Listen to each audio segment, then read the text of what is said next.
Past Christmas. I'm tired. Long day yesterday, as I assume some of you guys are too, but we're going to do it anyway. We're going to be answering car audio questions for a short run tonight. If you guys have any questions, be sure and put them in the comments. Slam that like button. And if you guys are coming along after this show runs live and you're seeing it as a replay, put your questions down in the comments below and we'll get to them. For now, guys, let's get this shit started. Yeah, baby. Yeah.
Oh man, we're doing the thing.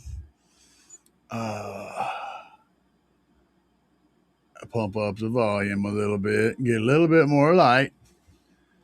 How is everybody this fine evening? I'm shopping for headphones. Yeah, that's what we're doing. Had a long drive down to my sister's house in Arkansas and come in last night late. Slept an indeterminate amount of time. And then I woke up and realized that it was daylight outside and it was a beautiful day. So I slipped outside and went to work on a project I got going on in the Tahoe, which is the head unit area. And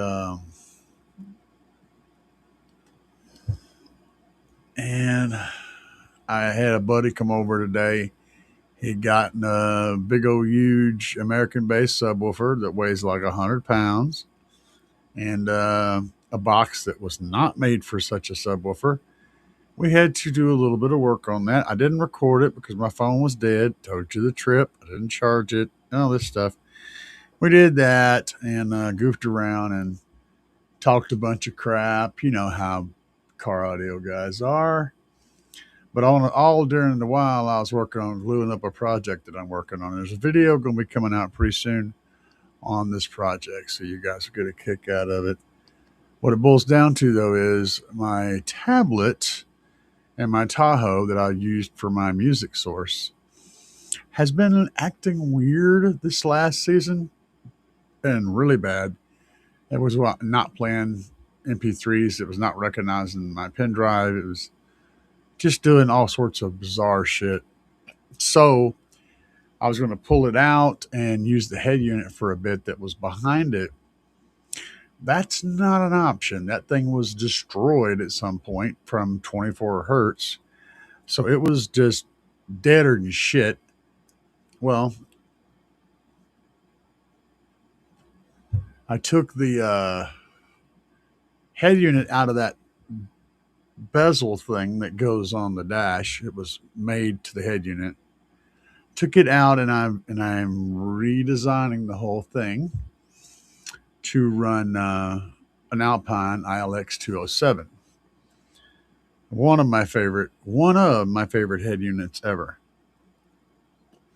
But all it's really going to be doing is handling media. So I'm just going to run a line out left and right out of it to my DSP. The DSP is going to be doing all the heavy lifting.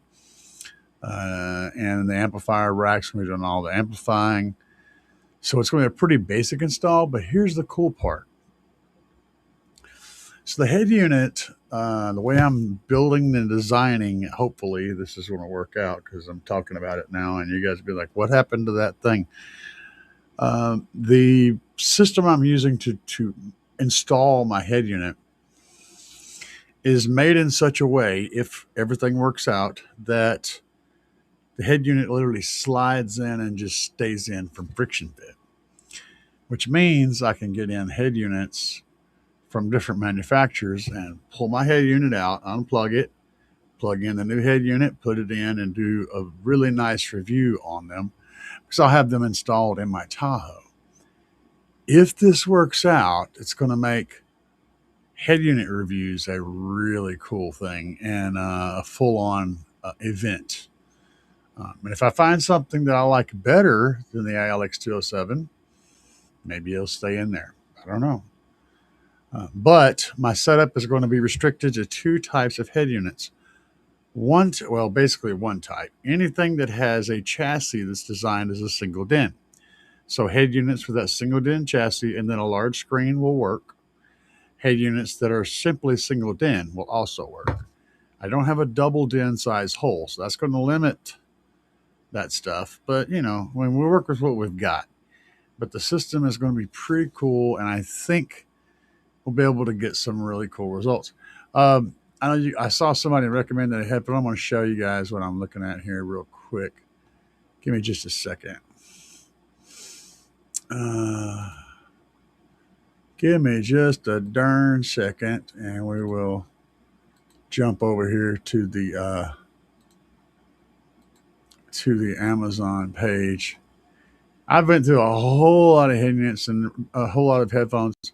This set and the set from Audio Technica, the M50s, I believe, are the two that I really have my eye on. Both of them are excellent. I think I'm going to be getting these guys. And I need headphones specifically that are very flat, that don't boost anything, because what happens whenever you're mixing a track, and let's say your headphones give you extra bass, that means I'm going to wind up decreasing the bass in the track because my headphones, I'm using my ears to determine how the levels are. So if they give me extra highs, I'll wind up turning the highs down in the track, and then the track will come out sounding less highs. If the headphones give me extra bass, then I'll wind up turning the bass down in the track, and then the track comes out sounding weak. So forth and so on. So what I need is a set of headphones that give me a really, really nice flat response so that I mix the track properly. This can get you in big trouble when it comes to mixing. Having headphones that boost or cut different frequencies to make the music sound quote unquote better can actually cause you to completely screw up a track. So yeah, there's that. I think these might be the headphones that I need. Let's see what you guys are going on about here on the Chattermarundu. Joe Daddy is here. The man himself. Yeah. He said, I hoped I got everything I did for Christmas. What did I get any car audio stuff for Christmas? I didn't get, okay, I did get my sister. My sister, I love my sister. She's the most awesome sister in the world. She got me some cool sausages. You know, the thing with the sausages and the cheese. I love those. Last year, she got me a bunch of hot sauces. It was like a habaneros and Carolina Reapers. I've eaten all that stuff. That's my favorite. She got me this. You guys can't see what the hell this is, but it's a Carhartt uh, jacket with a hood, and it's absolutely awesome. I mean, it's like wearing a blanket that makes you want to just curl up in it and go to sleep. It's really really nice. I love that jacket. That's really basically all I got. I got a weird headphone thing she got me. I haven't really played with it. She got it off of Timu. I don't know, but that the jacket was really nice, and I got to see my family and hang out with my family, and that was the best Christmas present anyone could ask for. Uh, we did spend a lot of time driving, about 7 hours each way, a 5 hour trip, but my wife has to stop a lot to go pee. So we stopped a lot to go pee. And she scared the hell out of me on the highway, man. Driving down there, and I was, I'm sitting there, we're going around these curves and over these hills, and she slows down way slow, way way slow in certain spots. In other spots, she's just ripping it, you know. And I'm like trying to. I put on music in my ears, you know, so that I could just try to zone out. It's like I told her, I said, you know, I said it's like being on a roller coaster, except you don't know if you're going to make it or not. You know, on a roller coaster, in the back of your mind, you know how sketchy it gets. It don't matter because you know the thing's going to go around the corner and you're gonna live, right? That was like riding a roller coaster, but you weren't sure about each corner. You were like, I don't know, we might make it, and we might not. It's, oh man, but I love my wife. She's an awesome girl. She just, yeah, that's a horrible ride. Anyway, let's see here. What's up, Dwan? Doing good. Cigarette. Oh man. Oh, sorry, dude. I hate that, but you're watching this video. You're going to see me smoke a whole lot, so I apologize for that. But this is just how we roll. But nice to have you here. Arctic Steel, Arctic 7, Steel Series, a good headset. Yeah, I saw that pop up in there. Uh, yeah, and again, it's not about whether it sounds good. It's about whether it sounds flat. That's a prereq that I literally have to have because of what I use my headphones for. Um, Franco Quaid said, "What's up?" Head unit reviews.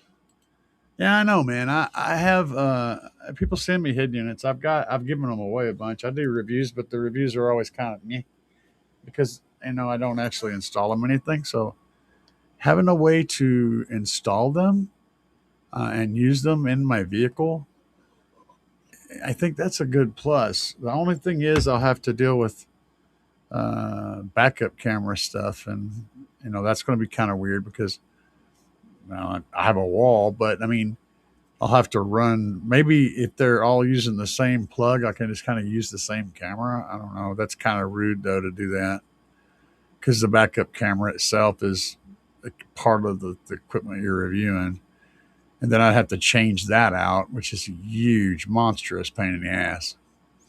But I can set the camera up like inside or have it pointing forward or something like that, and kind of get the idea of how effective it is. I don't know. I'll work that out, and it's going to be part of it because, like, literally every stereo you buy comes with a backup camera, especially when it comes to the guys from over in the Oriental space. What's up, Millie? Said, you are familiar with the Audio Control LC7? Man, I am not. But how to set the best voltage on the factory head unit without clipping? On the head unit. On the head unit. Is there a voltage setting on the head unit? Because that'd be the stereo. I don't really see that very much, but there could be a level on the output. And me personally, I like to run the stereo hot. So I turn the gain down on the amplifiers, and I like to have a pretty hot signal run into the amplifiers if they will allow for that. Some of these new full bridge companies are like 4 volts maximum, and some of them are like 2 volts maximum. Okay, but I tend to run a lot of hotter signal to there because that reduces the noise ratio and the signal to noise thing. Because you got more signal, therefore you can turn the gain down and you get less noise. And if you're picking up noise, it kind of gets low. So that's a plus. But I don't know exactly what you're dealing with, but suffice it to say that if your amplifier will accept it, I like to run nice high voltage from on the signal path into the amplifier, wherever that adjustment is being made at. That's a personal preference, though. That's old school. That's old school guys. Us old school guys do it that way. Bobby B is in the house. Bobby B, what's up, bro friend? Joe said, is clipping good for subs? Absolutely. Clip the shit out of them. Clip them until all the smoke comes out, and then they're perfect. They're broke in solid, man. When all the smoke is out of them, they're ready to go. Dubby, what's up? Merry Christmas, Dubby. Yeah, Joe's been. Yeah, he's on. He's already going. So yeah, I was looking at those guys, those headphones. Now, I'll talk about something else because me and my friend Troy were over here talking batteries. And let me kind of get into this headspace and show you guys what we're talking about. So first of all, he's got this guy ordered, or he's got this on his Santa list. However you want to put it, he's looking at this damn thing. I was trying to figure out how this was configured because all this plexi kind of makes it difficult to see what's going on. But I think we're pretty sure that this little strip right here is your positive and negative strip, and that there's 4 threaded bolt holes here. So this works. Now, GP sells a plate that mounts on top of this and uses these 4. It has 4 bolts that go into it, and it gives you 4 terminals here and 4 terminals here. So it brings it to 8, and it would look cool because your wire goes in here and you can have them coming out here and all this stuff. It would look really nice. The only problem I have with that thing is that it gives you those worm screw, little set screw connections. So you stick the wire in there and you set the screw. And you guys already know, I know that you already know that I hate those things because they're hideously bad connections. So I would stick to this and use lugs. You can always stack lugs too. You could have 4 wires coming in and then double up the lugs and have 4 wires coming out. So you can achieve the same thing here without that problem, without those stupid set screw connections, which I hate. Overall, it's not a bad setup. There's a few things I was talking to him about, though. We're going to be designing a system in his trunk and it's going to incorporate one of these amazing batteries if he ends up getting it. There's a couple of things I wanted to point out, that things that I ran into while trying to come up with a design for this, and maybe something that comes up for you. So first of all, it's very clean. It's really cool. It's got nice lines, good color and stuff. It's a cool looking battery, right? Here's one of the things that kind of bother me though. There's where the mounting system is you got these four holes down here where you can mount your thing down, and it's got color and all that. So if you're putting this in a place where you've got like risers and stuff around it, maybe you got an amp rack right here, or maybe you got like a riser to run stuff. Basically, these little screw holes would be covered up. So once you bolt it down and put the thing around it, it's going to completely hide them. That's a good thing. And it's also kind of a tricky thing. That means you've got to do the screwing down of the battery before you do anything else, and then build around that. That does make it more clean in the end. In the end, though, so it makes it better looking in the end. I don't know. It's just a toss up. Now, as far as the battery's capacity to do work, so this is a 90 amp hour. Oh, these are those things I was talking about. These things right here with the set screws. It's cool. These things mount on top of these bars and give you those outputs, but I don't like them because they use those stupid worm screws. And I hate that because that's a horrible way to connect anything. Anyway, this battery, it is a 90 amp hour battery, if I remember right. Uh, it doesn't list it here, but we looked it up. It says it supports 20,000 watts. I do not agree with that. I would say 10 to 15,000, depending on your alternator setup. So, but it's not terrible. Um, it's not terrible, and so it's a pretty good battery. It is $1,100. Okay, that's a thing. And then when you compare it to the Tungsten lithium battery, and there's caveats here. I don't know where the damn button is because I'm a freaking idiot. The price is pretty much the same.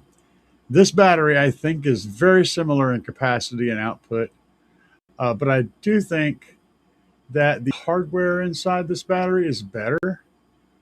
I think it has way better hardware, way more conductivity, and it's also a pretty rugged looking case here. So I like the way that the bars are laid out and stuff. I like the design of this better. The downside is, even though it's roughly the same exact price, it is also out of stock, and he's having a hard time trying to keep up with the orders for this. So that's why we're looking at other options. Then there's the Big Jeff battery, which is this guy right here. And right now, Big Jeff's batteries are out of stock also. But you can rest assured these will be back in stock very soon.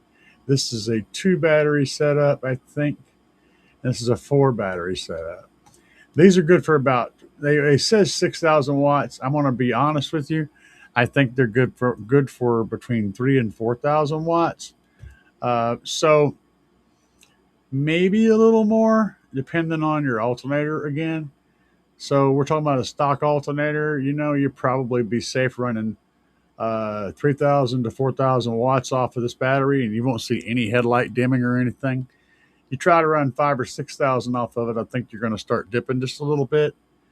So that kind of gives you an idea of how much it would take to buy what you need to cover with these guys.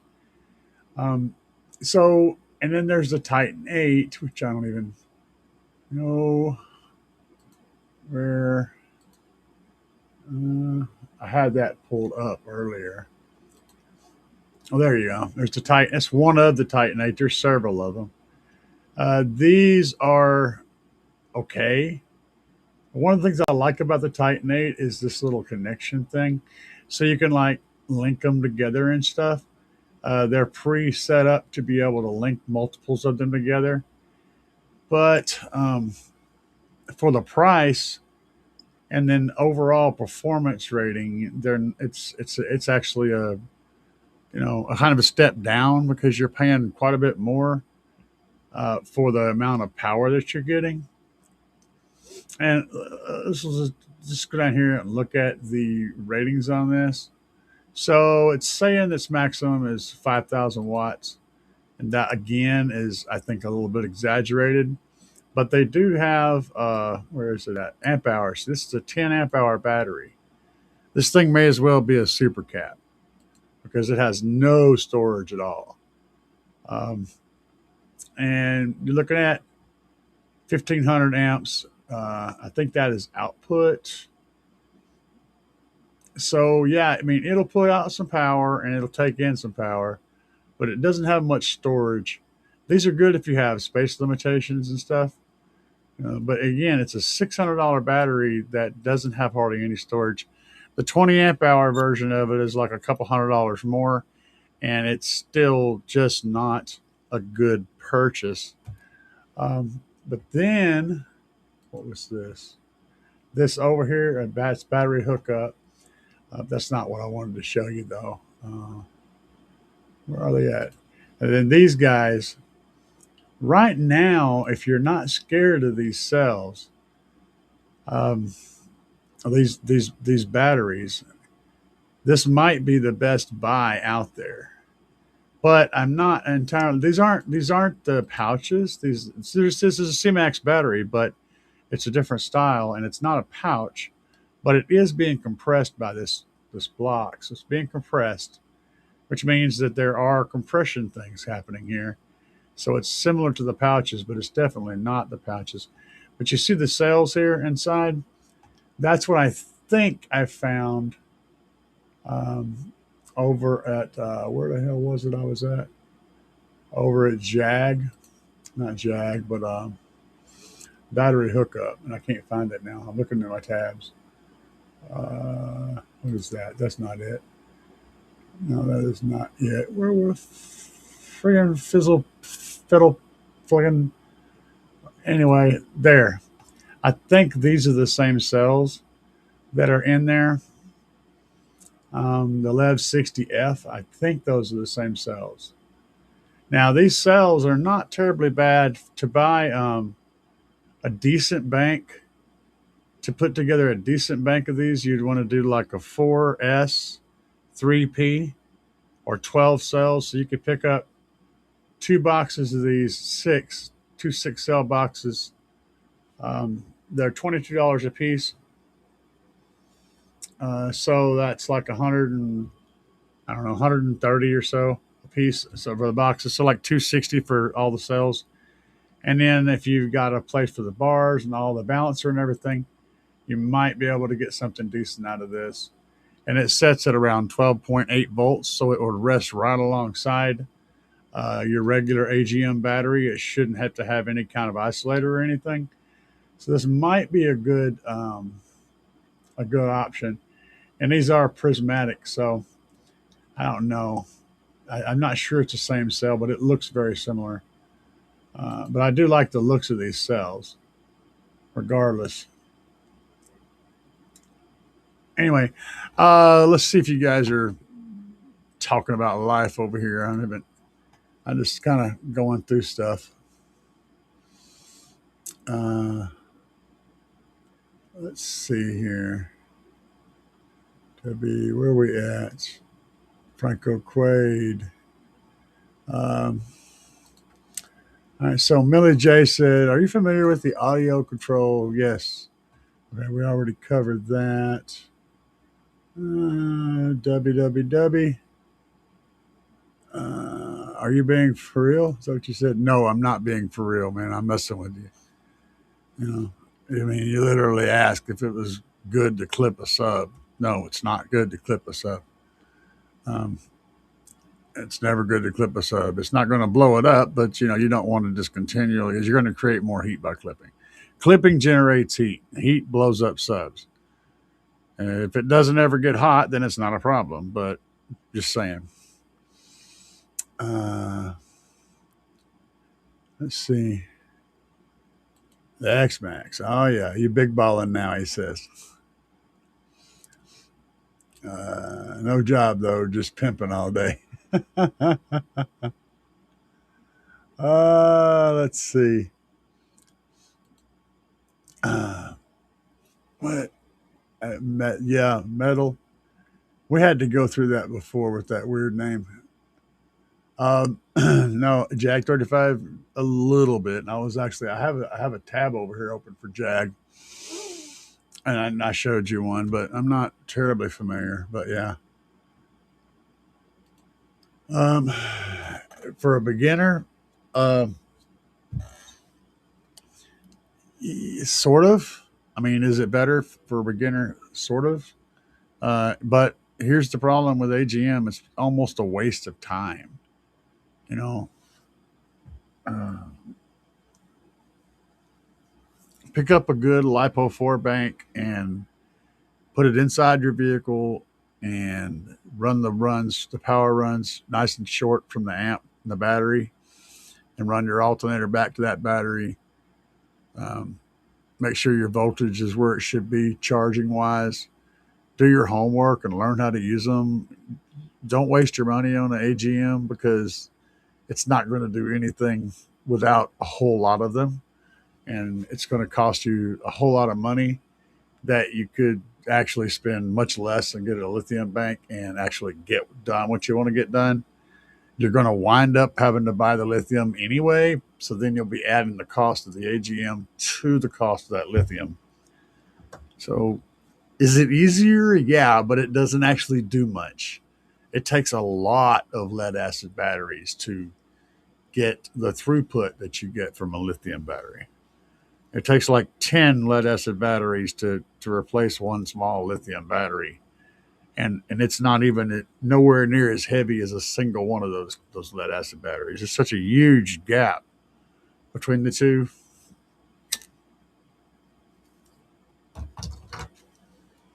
Yeah, it's crazy. Uh, Figure 5C. It all depends, man. It depends on the amount of amp hours in the battery. But as far as the C rating goes, um, usually you can figure about 10C, rounded. Some of them can go up to 20. But yeah, you can get a whole lot more amperage into and out of a lithium bank than you can out of an AGM. An AGM is like zero point 0.5, like a half a C, or a third of a C. They're really low. At least the input side. The output side can vary, but the input side is really low. It means you can't charge them very fast, which means that you're going to run them out of power real quick, and then your lights are going to dim, like within seconds. They just won't. You can't put power back in them very fast. That's the problem with AGMs and the lead acids. Um, Down for sound 6.0 LTO cells. LTO cells are clunkier and bigger, but also more configurable, and they are the safest of them. They're also the least energy dense and the most expensive. It's trade offs. Um, and it doesn't matter what brand you buy. You know, it don't matter. Excess power, none of them. Uh, Jonathan Price, it doesn't matter. The cells are all coming from Maxwell, or actually some of them come from Max. They're all the same cells. They just rebrand them. Trust me, Down for Sound is not making LTO cells. They're buying cells from one of the two manufacturers, and they put a heat shrink on them, and then they're charging you a little more for them, and they're selling them. That's how that works. So, uh,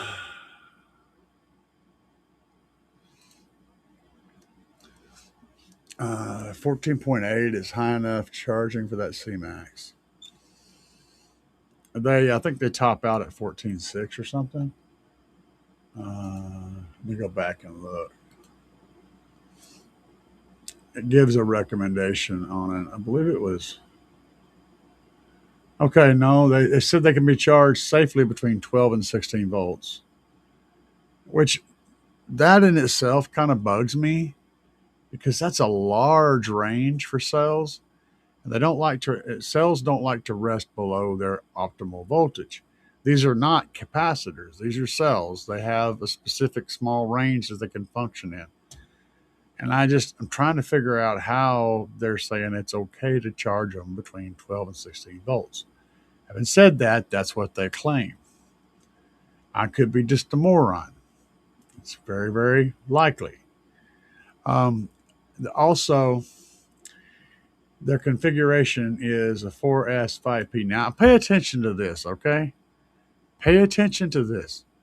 4S 5P. 4 in series, 5 in parallel. So you put 4 of them in series, 1, 2, 3, 4, and then 5 series together. That's 20 batteries, 20 cells, 4 times 5. But then in the description, they tell you that there's 21 cells. See what I mean? That's the kind of shit that worries me.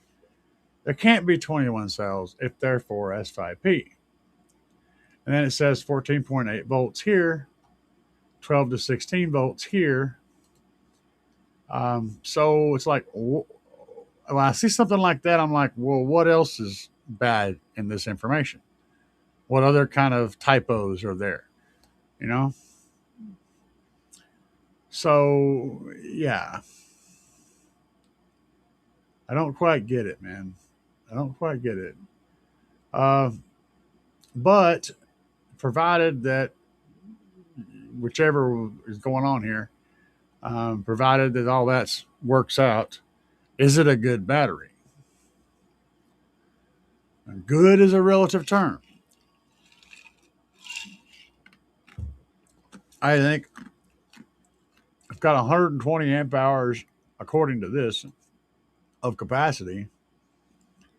So if it's got like 6C or 7C, that's, 800, 900 amps input, which is stout.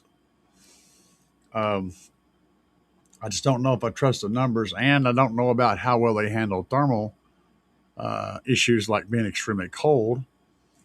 I don't know if the person manufacturing these compression racks is actually doing them correctly, if it's going to hold up, or if they're going to decompress in some sort of way and smoke out, gas out. I don't know.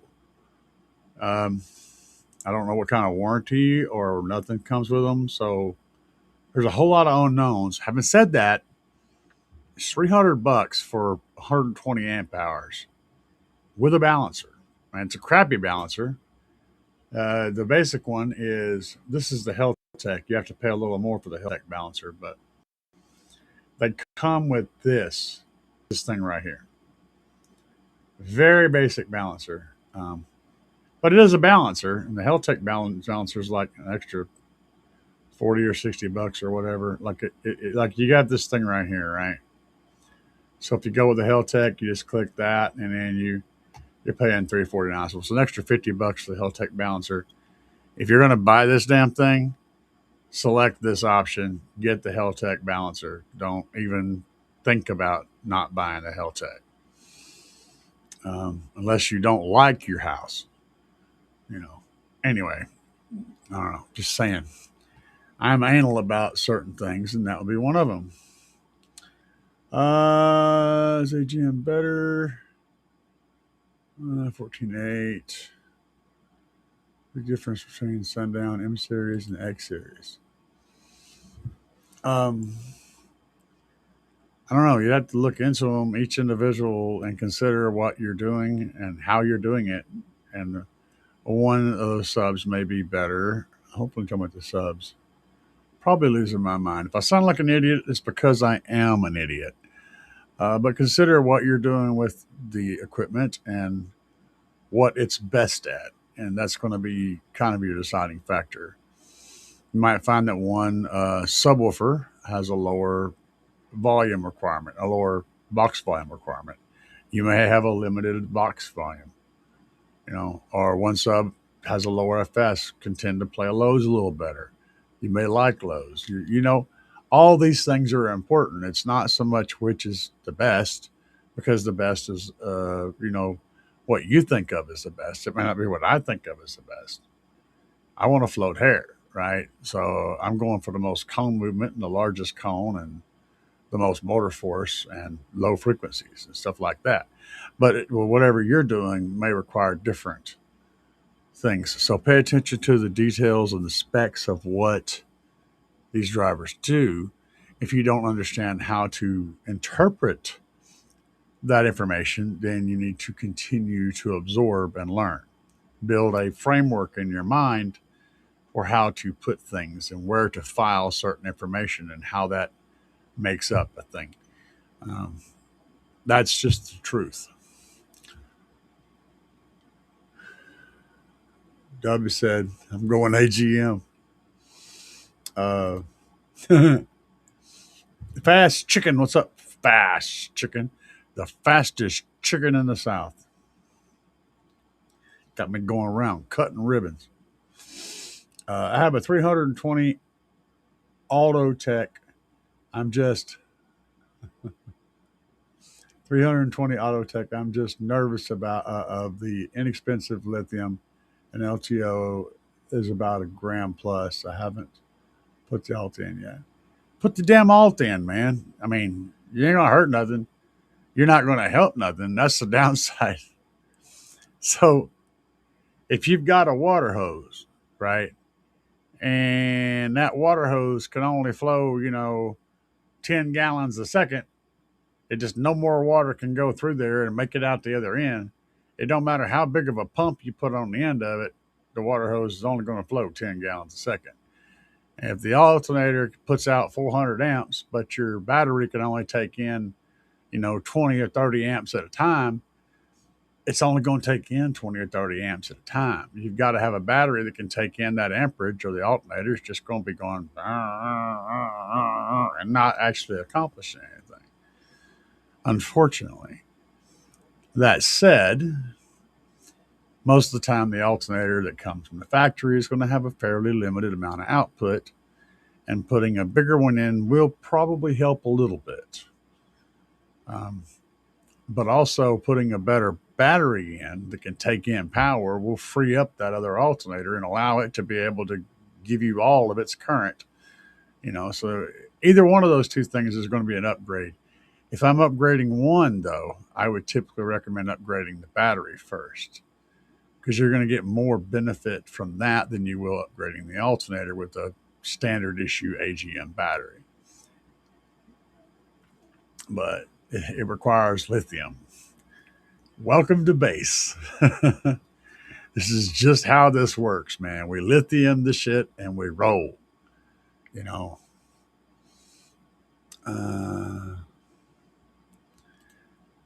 Joe Daddy said, "What's your?" I do not know. My opinion of. I'm not even sure what amp that is.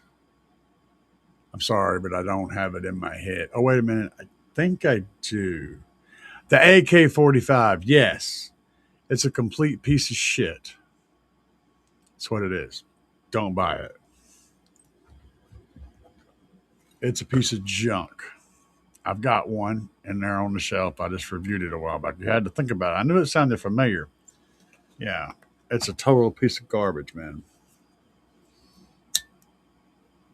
You're better off just to pee on something and call it an amplifier. Uh, real, real, real Cisco. Yeah, real Cisco Montano. Yeah, that's it. I feel like AGM is better for systems that are 3,000 watts or less. No, it's not. Good. I mean, it's like, okay. It's like you buy a go kart, it's got a 3 horsepower motor on it. Will a 5 horsepower motor make it go faster? Yes. That's going to be faster. That's going to improve that go kart. But you already had a 3 horsepower go kart that would run most that same performance. But that doesn't mean that, putting a motorcycle engine on it wouldn't turn it into an entirely different machine. So, yeah, putting an extra battery on your stuff is going to give you a little bit more C rating, a little bit more throughput, and a little bit more capacity. But you're spending $300 on a tiny improvement where you could spend that same $300 on the right battery and get all the improvement plus improvement for the future. It's like, it's just, yeah, that's the thing. It's just such a horribly bad purchase. That's what I'm getting at. You know, you're going to get a half a C, which means maybe 30 to 50 amps extra output and that input. That's 300 to 500 watts of power. That's what you're gaining by adding another battery. So you got, you got your 3K amp in there, and you got your stock battery and your stock alternator. You're putting about, maybe 100 amps into that 3K. So you're getting 1,000 watts out of it, right? That's it, because you're only putting in that much. You can't magically make more. So your 3,000 watt amp is making 1,000 watts. And then you add another battery. So now you're adding another, at most, 50 amps.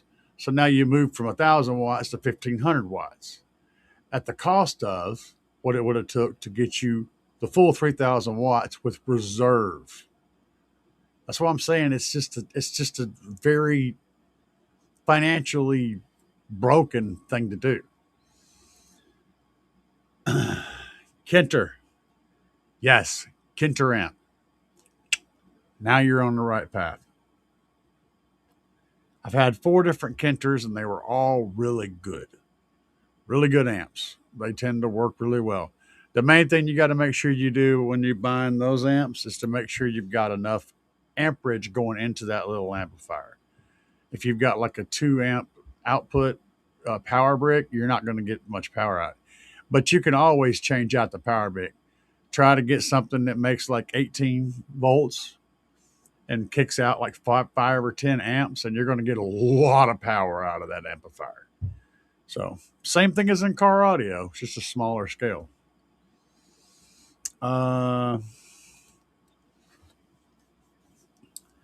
Lithiums drop to about 3 volts per cell under load and stay there.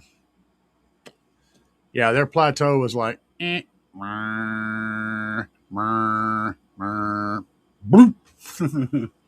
Whereas AGM or lead acid just goes the whole time.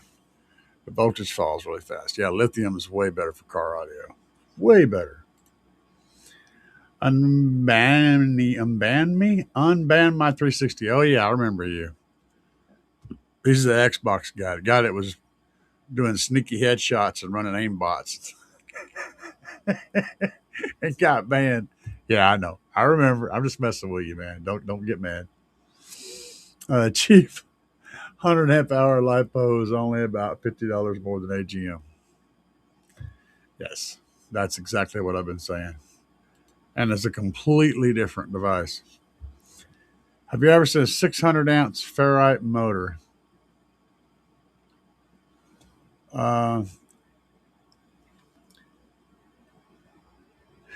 Let's see here.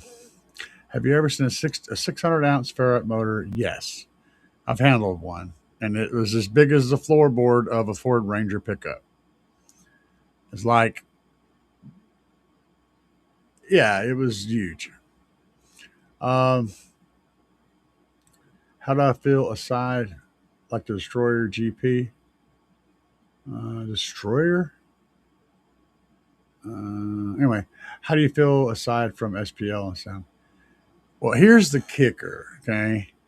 And this is a caveated statement.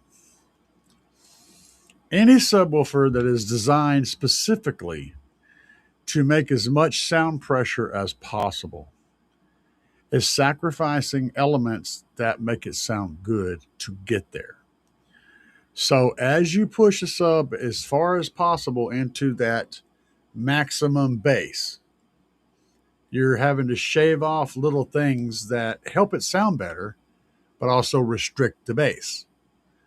On the other hand, if you push a subwoofer all the way towards SQ, you're making all kinds of compromises to get the best possible sound out of it with it, and so you're always going to have to compromise. Having said that, if you take the SPL sub, the most SPL sub you can find, put it in the right enclosure and EQ it properly, and you take no, that won't work. But anyway, take that big monster SPL sub and EQ it properly in the right enclosure in the right environment. You can still make it sound pretty damn good. So yeah, it's just a toss up. I've seen. We had that. What was it? He was running a free air. I think he had that 600 ounce magnet on a free air, like an 18 or something. Um, it was a Frankenwoofer, but he was running it infinite baffle. It sounded good. So yeah, it's so hard to do that because there's so many other variables involved. The right enclosure, the right port, the right tuning, the right vehicle with right power, all those things can change completely how a subwoofer behaves. So yeah, just got a voltmeter. Does that need to be fused? If not, it can cause a. Anytime you have a positive and a negative wire that have come in contact with each other and they are connected and a dead short, which is what you're worrying about, if there's no fuse, the wire is the fuse. So is the wire going to burn in two before it burns down your vehicle? That's the question you're asking yourself. Would it be appropriate to put a fuse in there because that can prevent the thing from burning down your vehicle? Yes. A whole lot of us don't, but it would be the appropriate thing to do. You have to protect that hot wire so if it ever comes into contact with ground at any point, it will blow the fuse instead of turning into a electric heater and catching fire to something. So yeah, the thing about small wires though and small stuff like that is they typically burn the wire into just as fast as they'll burn a fuse into. Then you got to chase down where the wire burns. So having a fuse is not a bad thing. Never. It's always good, even for small stuff like that. The fuse will, however, probably affect your voltage reading, but it probably won't be enough to where you'll actually notice it. You like it'll be less than a tenth of a volt, so you won't ever see that change. Um, what's up, Brain Dead? How big of fire? All the fire. 5S. Yeah, it said they must be using 5S. It says 4S, 5P. And even if they were using 5S, there's no way to get 21. The only way to get 21 is to have seven, three banks of seven, or seven banks of three. But that's not what they have, obviously, in the image, and it's also not what they say they have. So you have to multiply it by seven to get 21. Four times five is 20, no matter how many times you multiply it. It's always 20, and they literally say in the same 21. I don't know why they would say that. Maybe their web designer just has no clue what the hell they're doing. I don't know. Uh, Brenda, I saw an ad for those batteries. I'm not sure which ones you're talking about, but yes,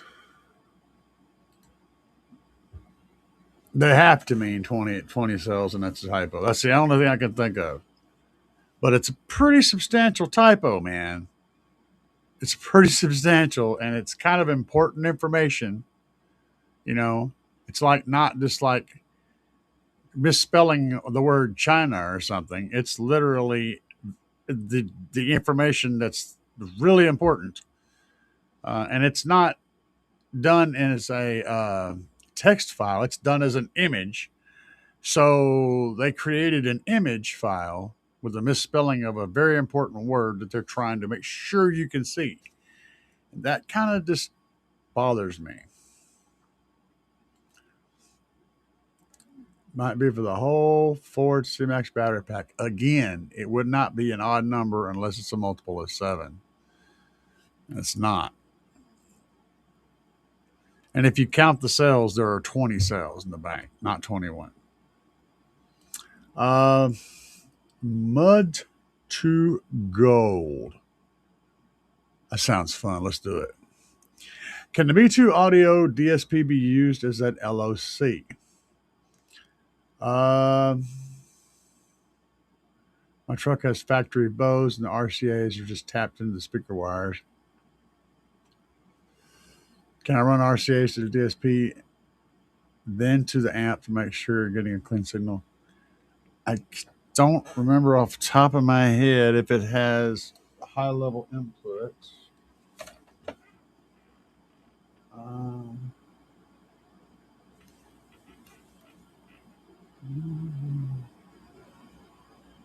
output.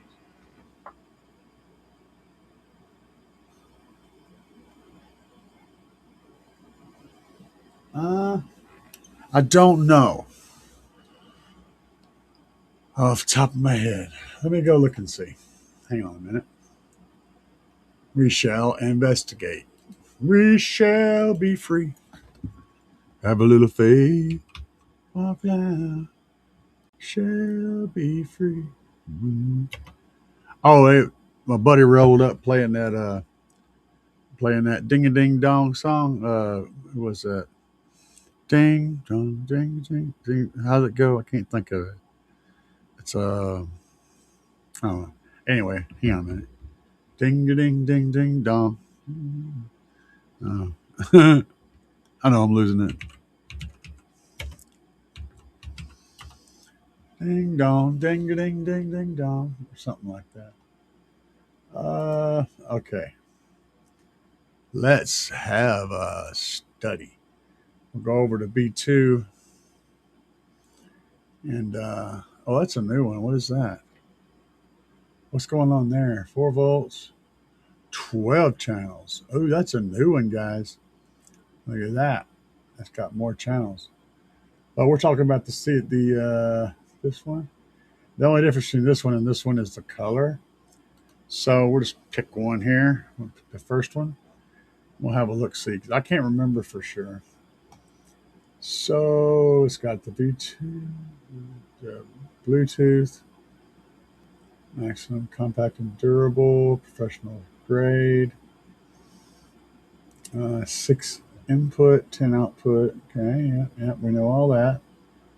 32-bit resolution, yeah. Output channels provides a strong 4 volt. Each channel gives you 4 volts of output. Okay. Connectors. Okay, here we go. Wait a minute. Input level.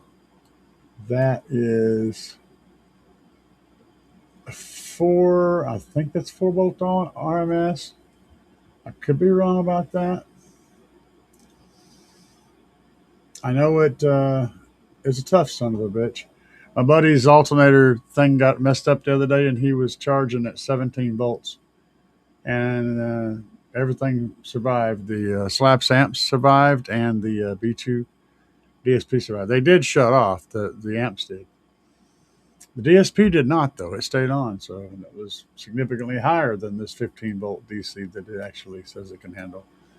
So it's a solid piece of kit. Um, I think that's what this is, but I'm not 100% sure. It seems pretty accurate at 4 volts, so that may be a limit. Don't think it can do that trick. It's a cut. There's the dimensions. Yeah, it doesn't say anything about it, so I'm thinking probably not. That's what I'm thinking. Probably not a good idea. Okay, let's go on down here. This is a Jag. Oh, okay, let's see what he says here. That's a factory case on a Jag 35. He has a video where it takes it apart to flip a few cells around. Oh, okay. So he has to reconfigure it to from like 24 volts or whatever, 48 volts to 12 volts. That makes sense. So that's like the compression rack that comes with the car, you're saying. Okay. The lead acid I found in the river does just fine, thank you. Oh yeah, Dubby, get her done. If you look close at the picture, you'll see one cell at the very end that is not being used except as a spacer.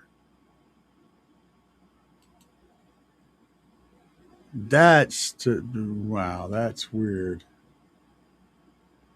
So okay, um, that's hurting my brain, dude.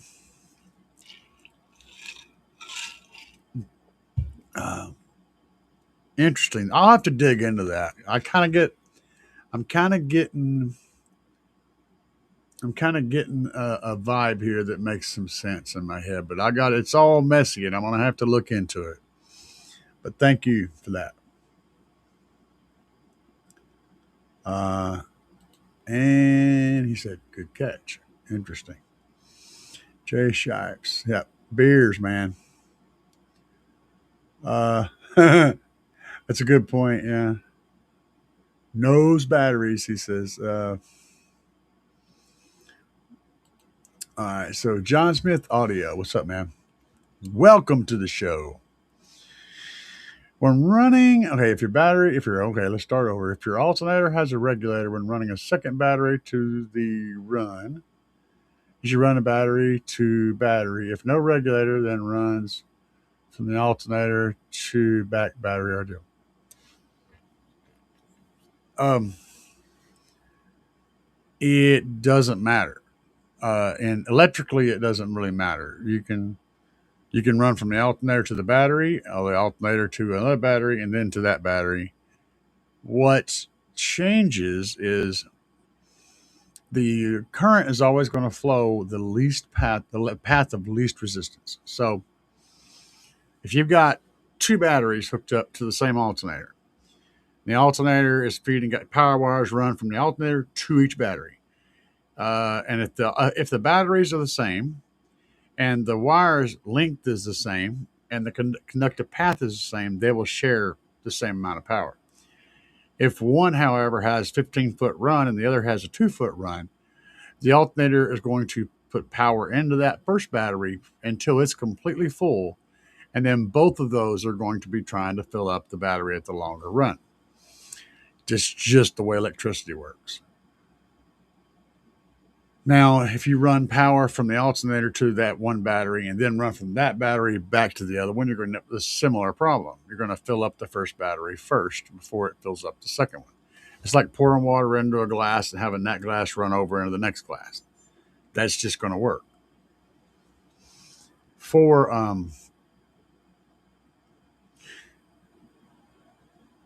But both are going to get the job done. And the battery at the back is going to be the monster, right? The big one. So it's going, whatever you've got your amplifier hooked to, it needs to be as close to that battery as possible, wire length wise, so that that amplifier is pulling power from that battery and keeping itself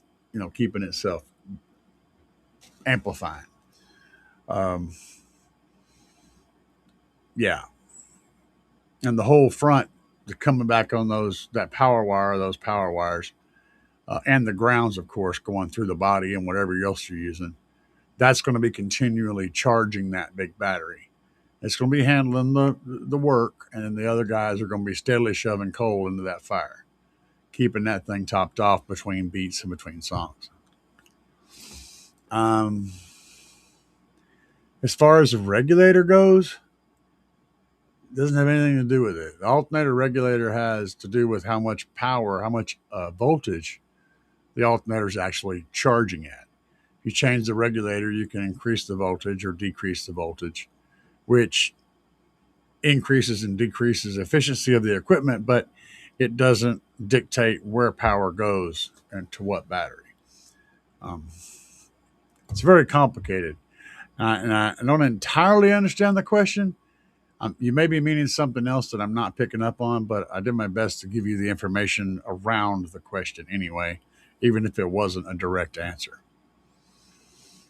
Stu, what's up, my friend? Finally made it. Hell yeah. We're glad you did, Stu. Hope you had a good Christmas, man. The only thing lithium is bad at is you can't charge them below freezing. It electroplates the current collectors. They're frozen. Most packs protect for this. The ones that protect for this or have a BMS in them, and we don't typically run BMSs on car audio lithium because the BMS usually limits the outgoing power to 80 to 120 amps, and we don't like that. So that's why there's problems. That's why you have to be very specific about the cells that you're using and the temperatures you're using those cells in. So you're 100% correct, but not all lithium is limited to above freezing charging. Some cells can be charged much, much lower. If you guys can get a hold of the Trunk Thunder lithium batteries when they are in stock, or buy one and wait, they're rated at 32 degrees below zero with a diminished power output, but they are safe to function at those temperatures. They are capable of running really cold. Um, they're actually designed for the Chinese military, Siberian winters, and they're designed to be used in that environment on a constant basis, safely, with bullets and things. You know,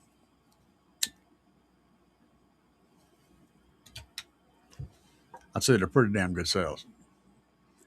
Uh, the Kenter and Fozzy, man.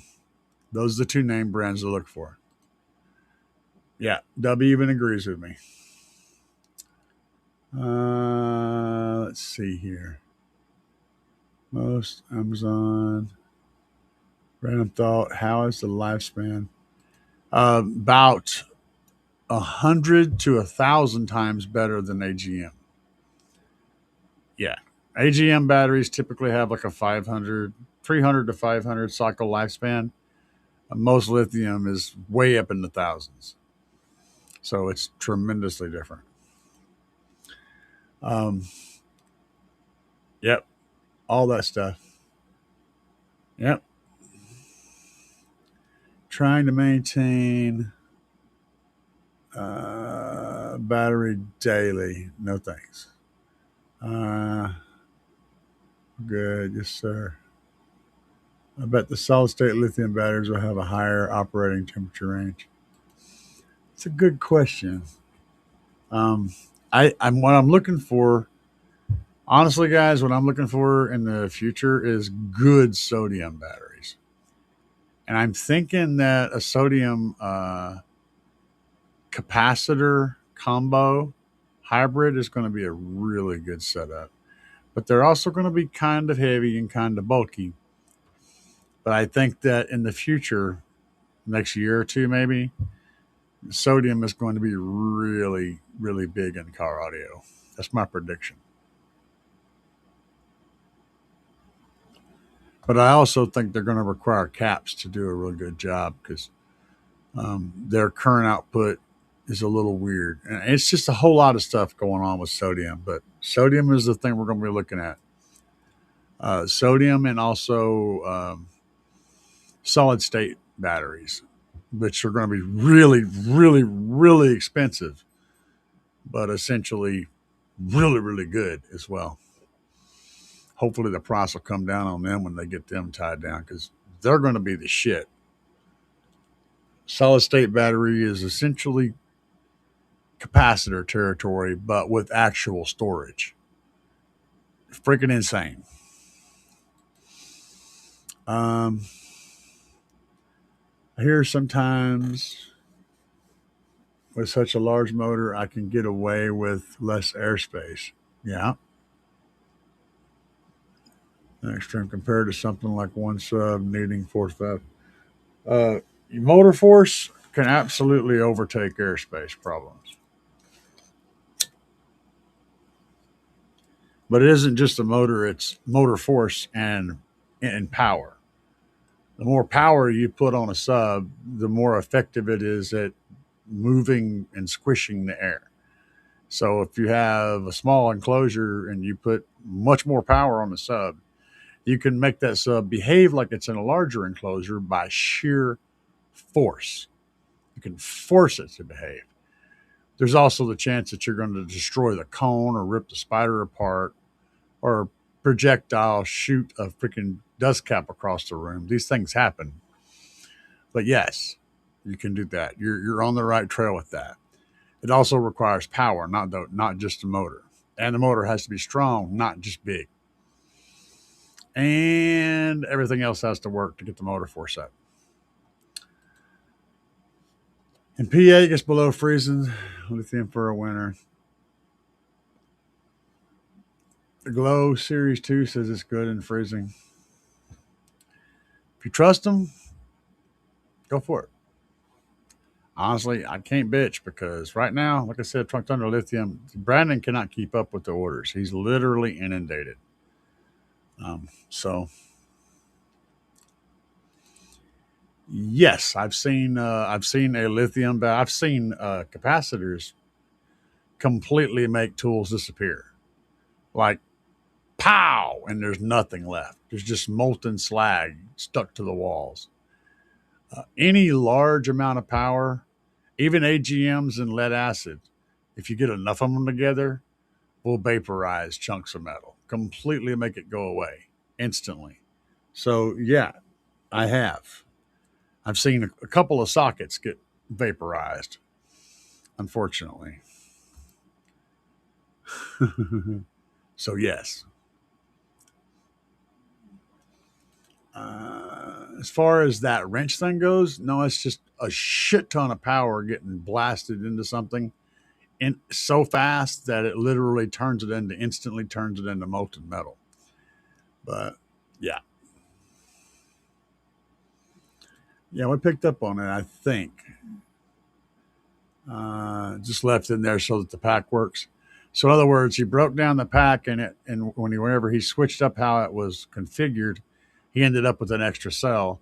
And he had to have the extra cell in there to keep the whole rack working properly. That's what I'm getting from this. I will research it and find it out, though. Thank you for pointing it out. You guys are awesome. Oh, the BMS prevents charging current from flowing until they warmed up. Yeah, but it also restricts overall current output too. That's the problem with the BMS. I would love the fact that it prevents it from flowing until it's warm. That's great, and also maybe restricts it, until it's warm. That's great also. But the problem with the BMS is it also restricts the current. Period. Whenever they're at normal operating temperature by a huge amount. It works great if you're running it as an RV battery or a car battery or something where you're just powering a thing that doesn't need giant gobs of power, um, and it just needs 100 amps or whatever. The BMS can do that, and it can make that safe, make that battery that normally wouldn't be able to operate in crazy temperatures work fine, as long as it's not in car audio. That's where the problem comes in. Uh, hmm. W said, "Was that styro pyro that melted the wrench?" Yeah. Specifications are subject to change. Yeah, there you go. Uh,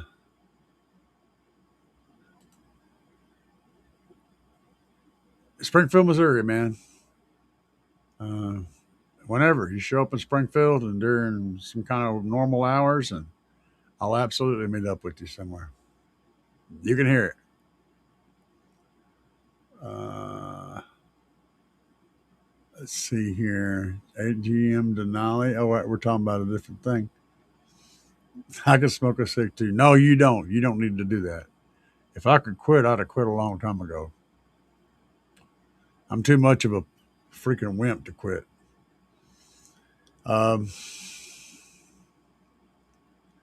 let's see here. I have, yeah, I have too. Like I said, I've had multiple chunks of metal go away. Let's see, Dr. Dre. Yeah, Troy, thanks, man. Ding dong, ding ding ding ding dong. I gotta look that up again. I gotta hear that shit again. I love that. I love that melody for that. Troy's in the house. Yeah, he had it going, man. And that song's been in my head. Bing dong, ding ding, all damn day ever since that. Uh, Dre has an incredible knack for creating a melodic hook in a song. Just a little melody. He's got that shit. He is the best at that. Uh,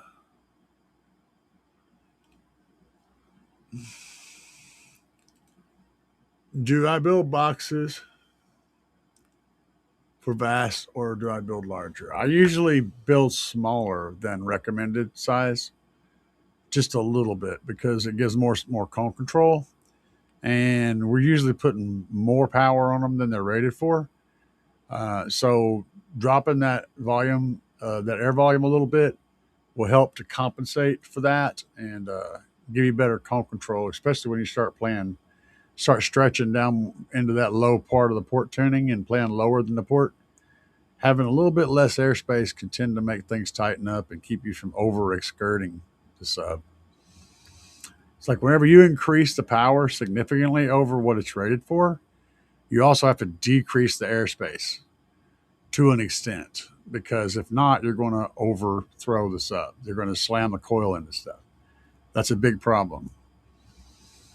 There's always compromises, man.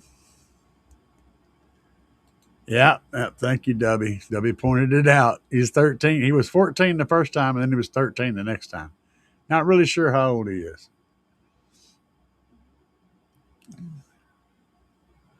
Ah, okay. Yeah. Well, I thought y'all was gonna let it slide. Oh hell no. Hell no. I don't let shit slide.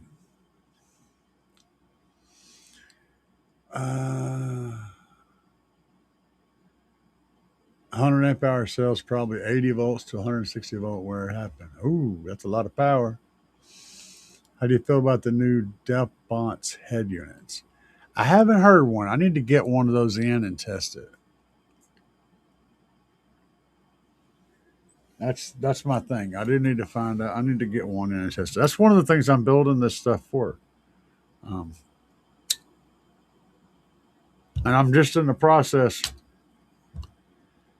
I'd say I'm roughly maybe halfway through building this new thing for the head units testing. It's got a lot of work to do yet on it, but we got the design down and we got the bones put together.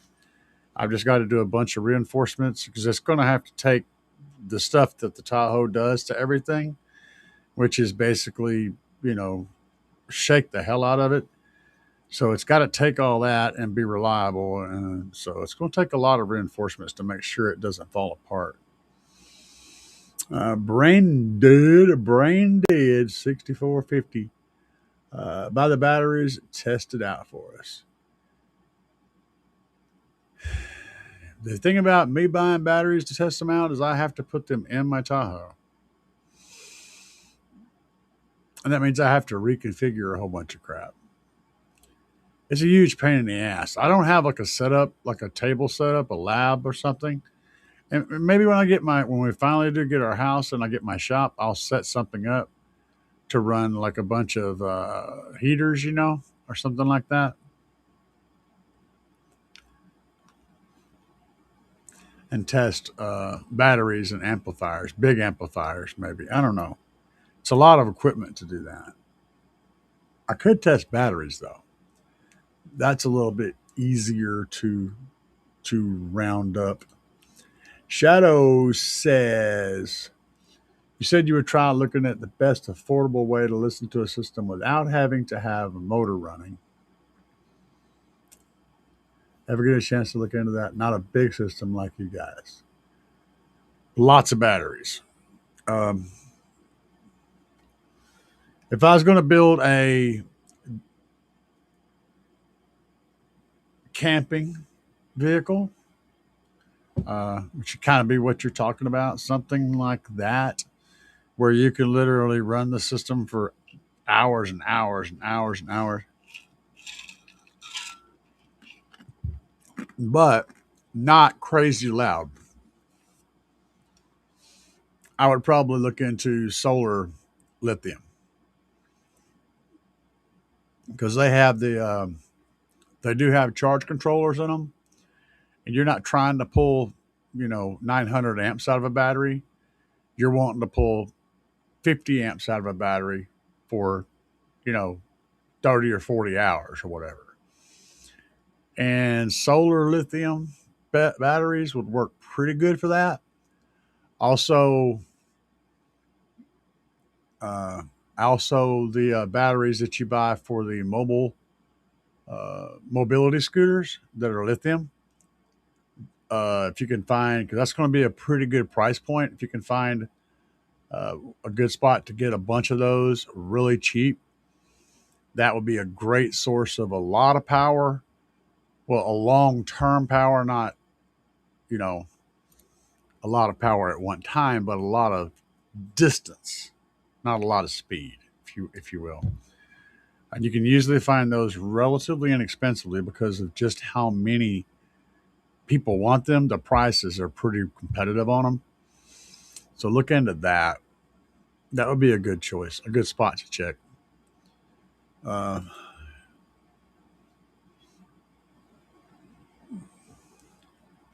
yeah. See, we got other people chiming in. So um, the heat is not a real issue with the lithium. It is, but it's not a big one. Uh, you'll be okay with that. I don't think you'll have any problems with 140 degrees. No, I know you won't have any problems with 140 degrees. You got to get up into that, 200-degree range before you start getting sketch. Uh, they're pretty tough in hot temperatures. Um, should listen for 2 to 3 hours sometimes. I got a problem. Oh, yeah. Okay. Not max volume. I'm tuned at 30 volume on the head unit usually. If I for chilling, enjoying music. Yeah. Yeah. Just anything with a lot of amp hours is going to be your choice. Amp hours are the key when it comes to long distance battery, is getting more amp hours. Not necessarily high C rating, just more amp hours. And AGM can do fine in that regard, but it's kind of what it's built for, is low amount of power for a long damn time. But as far as really pushing the limit to that, lithium is better in a lot of ways because the voltage doesn't drop as the battery depletes. It drops at the very end. And it has a lot more potential energy storage, so it's going to be better.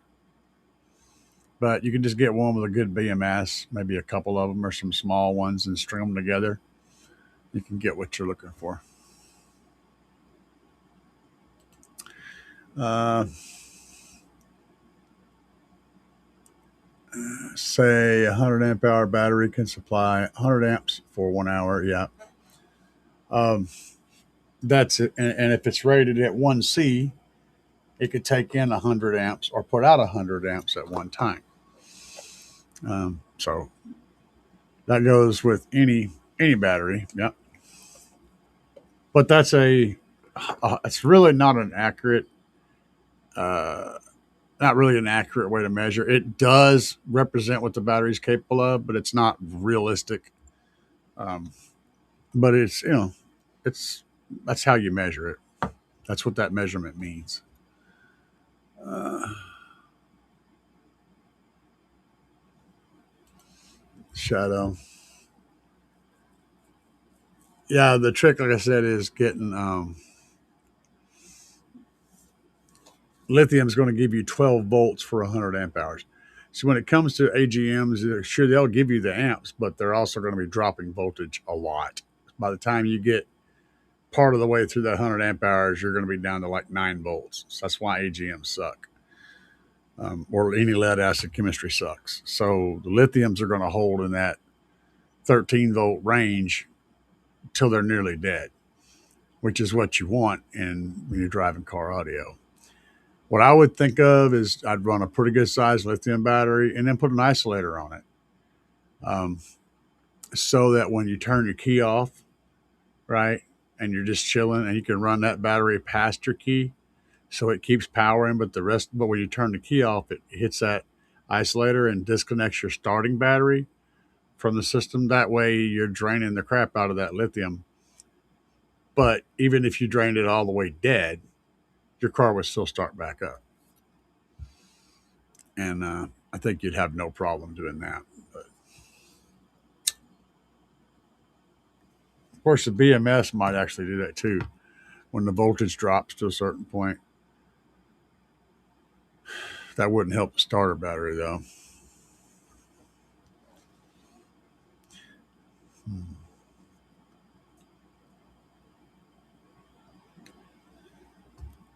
Yeah, I don't know. For amps or from battery, uh, I'm brainstorming right now. I'm not giving you advice. I'm kind of brainstorming with you. Uh, AGM LEDs are still most popular currently. Yeah. Quantum Escape is selling solid state batteries. Yeah, that's the problem. Is they're really expensive. But I'm looking for that to change. Because technology, as more and more people start to use it, more companies start to make it, they push the price down. I think that uh, I think that solid state is going to run second string, and sodium is going to be the primary, and lithium is going to fall by the wayside.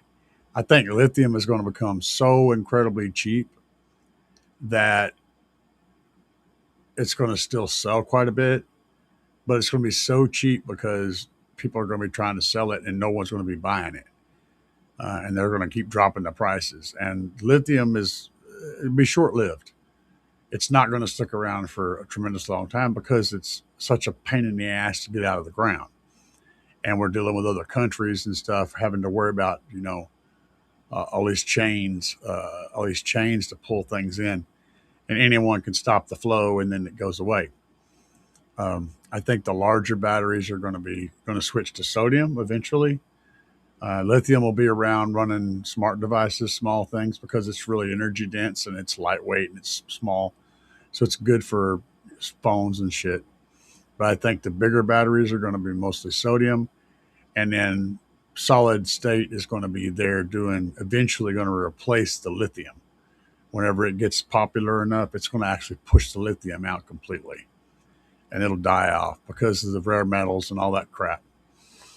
Sodium batteries are infinitely more green for the world, and that's what's going to push them into the lead. That's just my guesses. She's just on the amp battery. We're working on figuring out. Okay, trying to figure out his power draw. I got you. I mean, when I need like a DC isolator, wires for and lithium battery or more than that. Uh,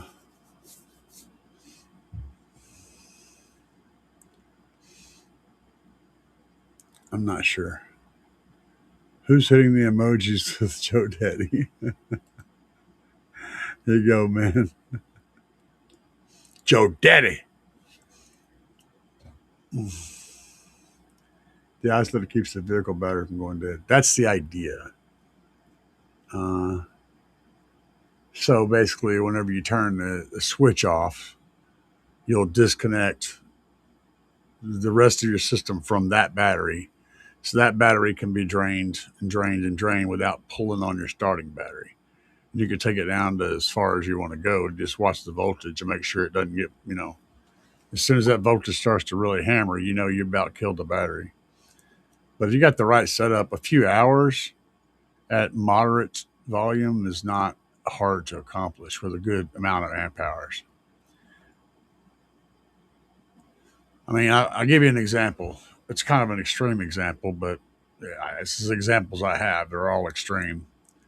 DJ Ruscall's demoing had 2,000 amp hours of CMAX.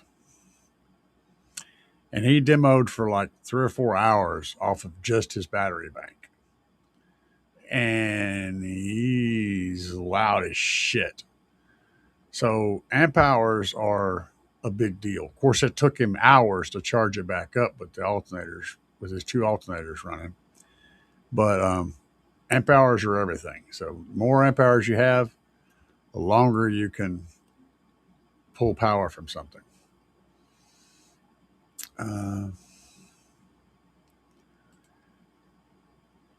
Did they ever get BMSs from overheating as much? No, they're always going to be a restriction, man. They're going to get hot. They could build a BMS for car audio and it would be fine, but nobody's wanting to do that. That development is huge, a huge money expense, and most car audio guys just want all the power. We don't want anything holding it back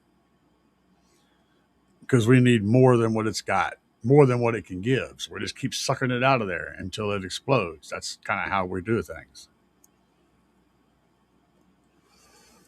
You know, and the whole world of lithium and batteries and stuff are built specifically for other shit besides car audio. We just use them for that. So nobody's really building stuff for car audio. You say, well, excess power and all this stuff. Sure, they're making battery banks, but the cells they're putting in them were not designed for car audio. They were designed to do something else. Car audio simply is not big enough of a industry in that regard to fuel development specifically for car audio. All the stuff that we're using, those cells were intended for a different purpose, something that has a lot more return on investment than, the tiny percentage of the population who are into putting lots of subwoofers in their car. We make up a tiny fraction of the population. The population that uses electric cars is significantly larger. So that's where the funding comes from, the development comes from. Power banks on houses, solar systems, electric cars, those stupid little pin batteries. I don't even know how many times I've seen huge battery banks made of those tiny little, like AAA looking cells. Nobody's building shit specifically for car audio because it's just not a big enough industry. And that's always going to be the problem.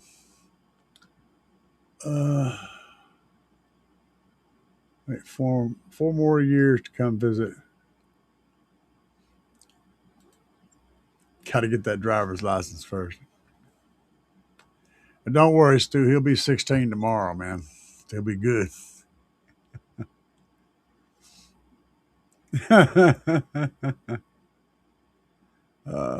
Poor Joe Daddy.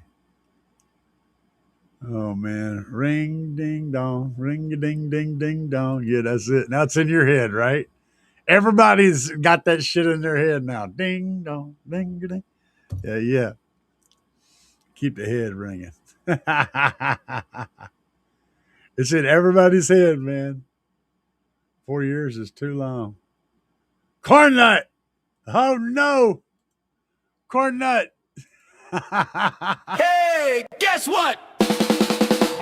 Taco loves tacos, yeah, that's his scene. Crunching all day like a taco machine. Hard shell, soft shell, spicy, supreme. Always eating tacos, favorite cuisine. Taco, taco, taco, taco, taco. Crunchy, crunchy. With taco machine.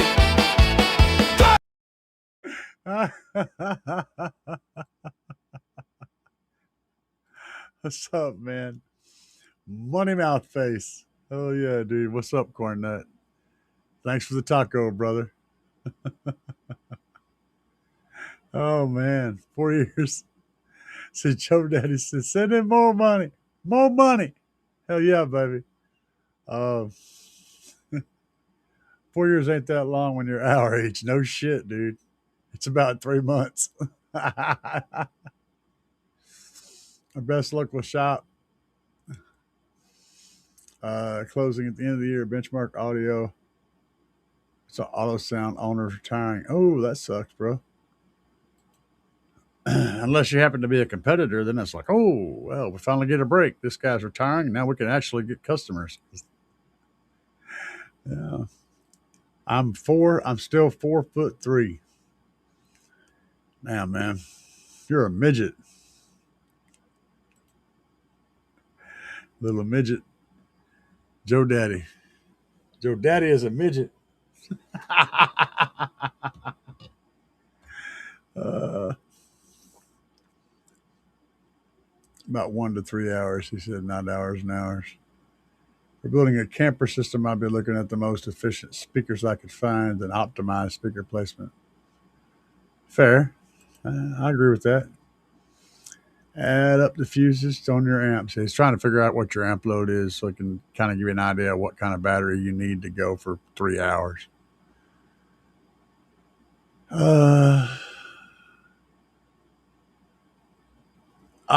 What's up, man? Appreciate that. Holy bejesus.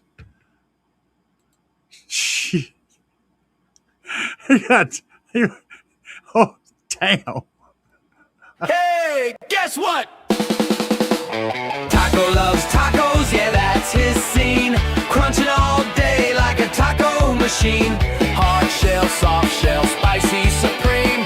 Always eating tacos, favorite cuisine. Taco, taco, taco, taco, taco. Crunchy, crunchy. With taco machine.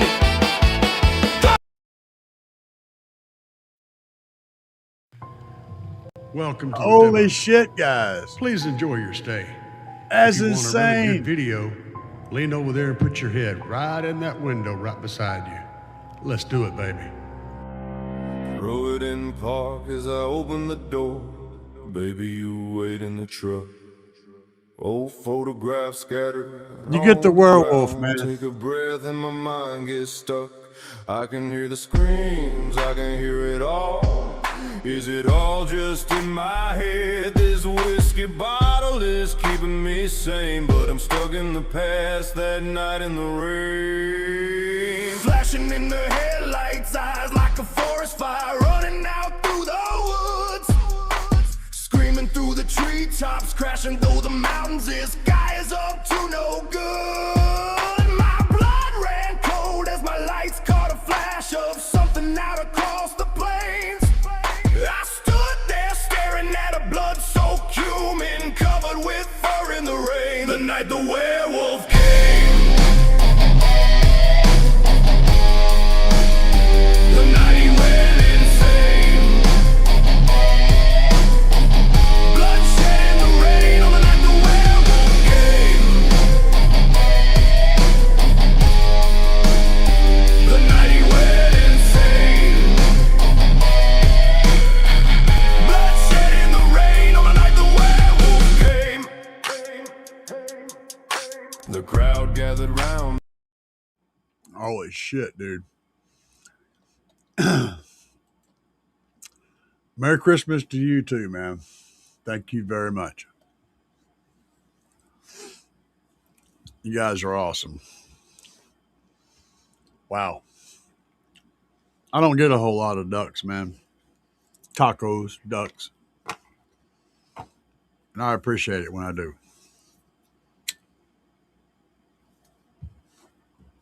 Thank you. Wow.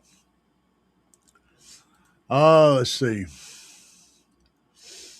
The 8,000 watt, that 8,000 watts ad for an under 500, 8,000 watt ad for under 500. I'm ordering that very soon.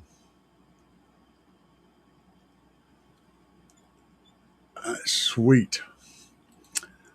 Stu said if Solid State can get into the auto manufacturer, I'll get that market. Sure, where it's affordable. Yeah, no kidding.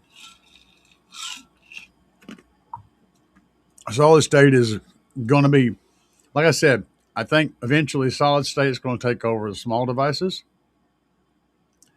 and sodium is going to take over big stuff eventually. Right now, lithium is still really solid, and everybody's working around all the issues with lithium, but it is a limited resource, and there's a whole lot of bad shit going on around getting that lithium to work with. So we're going to slide away from it as soon as something else becomes viable.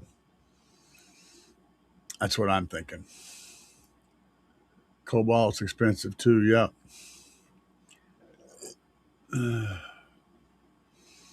Yeah, no shit. 33 3310s, the 32 series, the 3310s, the 3320s. Those batteries were like, well, they were running off, I believe they were running off a nickel metal hydride battery specifically, but those phones were absolutely insanely tough. I had this one. So I sold cell phones for a time for a company called B Wireless. It was basically an AT&T. We sold AT&T stuff. And I had this one 3320, I think it was. It was either 3310 or 3320. I can't remember. That I had at the store that I used. I switched my SIM card into this phone, and I had thrown it across the parking lot like hundreds of times. So one of my favorite ways to sell this phone was I'd be outside. I'd go outside the store out in the parking lot, and I would call the phone, have the customer call the phone, and I'd throw it across the parking lot, bouncing as the phone was ringing. And it got all the way to the other end of the parking lot and hit the curb and went in the grass. And you could still hear that son of a bitch ringing way the hell across the parking lot. And then we'd all walk over there to pick it up. It was still ringing and it was scratched all to hell, but every part of that phone worked every time. It never, and it took hundreds of trips across the parking lot. And it would ring. And the cool thing was it was durable as hell. And that ringer was so loud that you could hear it completely on the other end of the parking lot in the grass, clear as day. And I sold so many of those phones. So many of those phones. They were absolutely tough. Lithium batteries stay pretty balanced. The LiPo batteries don't explode from what I've seen. LiPo is solid, unless it's headway. You don't want to mess with that. Headway is junk. Corn nuts, taco, baby. Go taco, go, Stu said. Hell yeah. LiPo don't like the cold. Yeah. And that was an awesome taco. I have 315s hooked up to my TV that rocked. I just run 112. But you guys wouldn't believe how loud this thing is in here. You would not believe it. The Sennheisers, hell yeah. Got them busy, he said. I could definitely put those headphones busy. You know that. There's 10, 15s. Oh, those aren't even the subs. Lithium's the most abundant metal in the universe. Yeah. Well, it's how it's gotten, man. It's not the most abundant. I can't imagine that. But it's it's how it's achieved, how they're getting it, and where it comes from is kind of the problems. But is it hype? Maybe I'll buy that. I'll buy it possibly. Sure. I'd have to dig deeper into it to determine whether I really felt it was the case, but I'll buy that it is possibly hype because the world loves to do that, you know. It's always about money. LiPo batteries are basically plastic, aluminum, copper fertilizer. Copper fertilizer and alcohol. And some carbon. Hell yeah. Well, you definitely have the right name to qualify to explain that. So I will take that as the gospel. Guys, I am not going to hang out tonight for 5.5 hours. In fact, I'm about to go get something to eat. So I have had a lot of fun with y'all. Y'all have been really good. And we'll be back on the air Sunday at 7 p.m.-ish. So if you have any more questions or you want to talk about anything else, Sunday is going to be the next time. I'm really tired tonight, and I wasn't planning on jumping in here. But I was like, you know what? I gotta, my people are going to be there, so I'm going to be there. Iron phosphate, he says. Silver value. Yeah. Anytime you want to know why anything happens, it's all about the money. But for tonight, guys, let's get the duck out of here.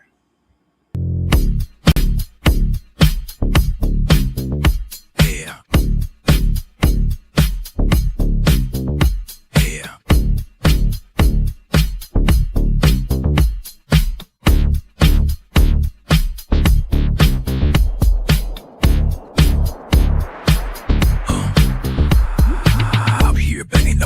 Street, slamming it to the ground.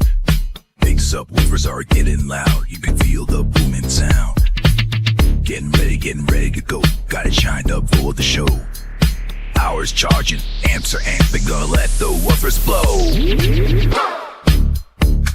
Another one bites the dust. Another one bites the dust. And another one goes, and another one goes, and another one bites the dust. We got more at home. Another one bites the dust.